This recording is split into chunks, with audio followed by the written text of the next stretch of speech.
Phone पे आप जरा गूगल करके देखें कि कभी ऐसा हुआ है कि एक मुल्क किसी मुल्क की जंग लड़ रहा है, उसके लिए जंग लड़ रहा है और वही मुल्क उसी के ऊपर बमबारी कर रहा है।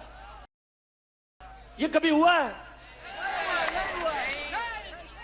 और सवाल ये है कि ये दो डाकुओं ने क्यों नहीं उनसे पूछा, क्यों नहीं उनको कहा कि जब गांव के अंदर और हमारे कबायली इलाके पे जब ड्रोन अटैक यानी बम फटता था तो आपको पता है औरतें, बच्चे, बेकसूर लोग मारे जाते थे। जब ड्रोन अटैक एक घर पे फटता है तो लोगों के गोश्त के टुकड़े दीवारों पे होते हैं। इनको कोई शर्म नहीं आई कि हमारे पाकिस्तानी मर रहे थे। बाहर से हमारा ही दोस्त जिसके लिए हम जंग लड़ रहे हैं वही आके यहां ड्रोन अटैक कर रहा था। क्यों ये दोनों बोल नहीं रहे थे? क्यों नहीं बोल रहे थे?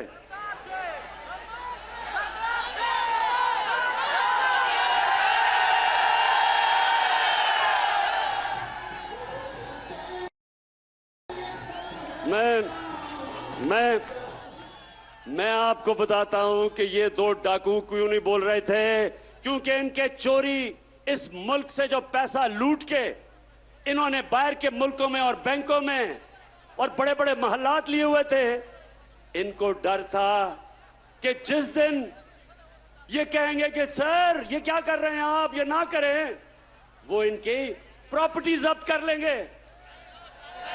आज रूसियों की जो उनकी मगरब में असासे हैं वो जब्त कर रहे हैं। इनको भी वही डर लगा हुआ था। तो ये पैसे के बुत की पूजा करने वाले चुप करके तमाशा देखते रहे और हमारे लोगों का खून होता रहा।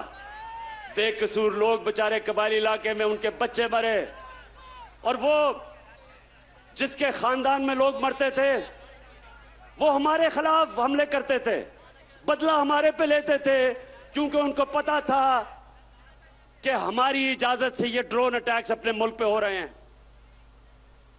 आप बताएं, जब से इमरान खान वजीर आजम बना कोई ड्रोन अटैक हुआ है? ना ही हुआ। और मैं आज अब सबके सामने कहता हूं कि कभी किसी ने कोशिश की ड्रोन अटैक करने की, मैं पाकिस्तान की एयरफोर्स को कहूंगा कि वो ड्रोन को नीचे गिरा दे। इसलिए कि यह कानून की खिलाफ वर्जी है। कोई दुनिया में कानून इजाजत नहीं देता कि आप किसी के मुल्क में आके अटैक करके और लोग मार दें। अंग्रेजी में कहते हैं जज, ज्यूरी, एक्सिक्यूशनर। ये किसी कानून के अंदर नहीं है, ये जंगल के कानून के अंदर है।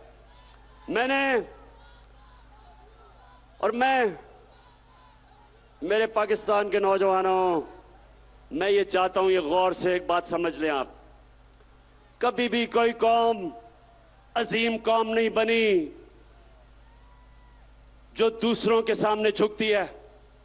सिर्फ खुददार कौमें अजीम कौम बनती हैं।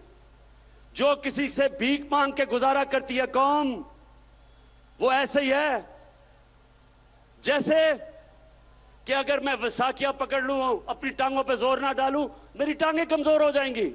इसी तरह मुल्क कमजोर हो जाते हैं जो अपने पैर पे नहीं खड़े होते। हम कोई किसी से दुश्मनी नहीं चाहते, हम सबसे दोस्ती चाहते हैं। हमारी रूस से भी दोस्ती है, हमारी अमेरिका से भी दोस्ती है, हमारी चाइना से भी दोस्ती है, यूरोप से भी है। हम किसी कैंप में नहीं हैं, लेकिन क्योंकि हम न्यूट्रल हैं, इंशाल्लाह हम उन मुल्कों के साथ मिलकर एक दिन कोशिश करेंगे कि जो यूक्रेन में जंग है ये बंद हो। इससे बहुत दुनिया को नुकसान हो रहा है। इससे तेल की कीमतें आसमानों पे चली गई, गंदम की कीमतें आसमानों में, गैस की कीमत उधर पहुंच गई है कि ये यूरोप जैसे मुल्क, बर्तानिया जैसे मुल्क में इस वक्त लोगों को मुश्किल पड़ी हुई है।